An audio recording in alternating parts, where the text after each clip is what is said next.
And now an update on a story we aired last March. It involves the so-called toxic trailers and a government scientist whose warnings were never heard. Chris DeRosa, a world-renowned scientist with the Centers for Disease Control, repeatedly asked his agency to make known the long-term risk of exposure to formaldehyde gas. The gas was found in high concentrations in some of the camper trailers provided by the Federal Emergency Management Agency, or FEMA, to victims of Hurricanes Katrina and Rita. Yes, ma'am. And it was making people sick. The nosebleeds and stuff were down to maybe one every 2 weeks, but for a while there it was several a week. FEMA wanted input from the CDC about the health risks. They did a great job in capturing the short-term health effects, but it would be problematic if we didn't also include the longer-term health effects, such as cancer. Well, that was a pretty big but then. It was. How dangerous is formaldehyde? We have a ton of prescriptions, steroids and the asthma medicines. Its tendency to cause respiratory problems is widely known. The World Health Organization and OSHA say that the chemical also causes cancer.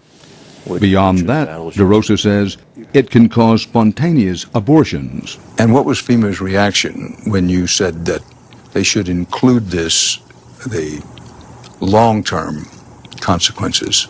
Well, my sense was they had the information in front of them.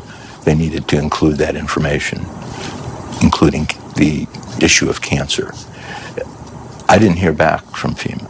Later, DeRosa saw the report on formaldehyde prepared by the CDC for FEMA. This was more than 6 months after he raised the alarm about long-term health consequences. But there was still no mention of long-term risks. I began to look through it, and I realized that it had been restricted to the short-term health effects. And I felt that this was potentially misleading and a threat to public health. DeRosa says that FEMA had shopped around for CDC scientists who would give them the answers they wanted to hear. What was going through your head? I mean, you know, there are thousands of people, tens of thousands of people living in these trailers with their children, in some cases many children. What were you thinking? The things that were going through my head was that this is not some theoretical risk that we often talk about in environmental health and in science, more generally. This is something that is tangible. Kids, the elderly are presenting clinically.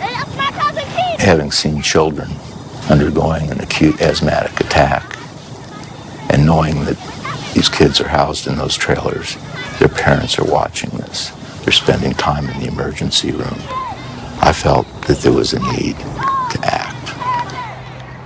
But FEMA and the CDC still did not act on DeRosa's warning that exposure could be deadly.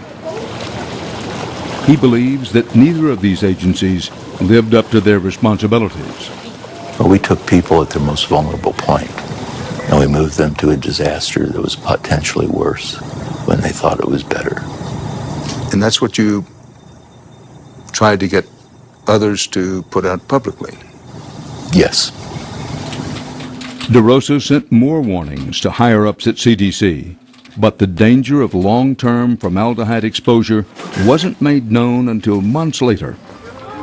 Months when thousands of hurricane victims suffered in small, contaminated trailers. For his efforts, Dr. DeRosa was removed from his position and his staff relocated. Are they trying to get rid of you? They would have fewer problems if I weren't here.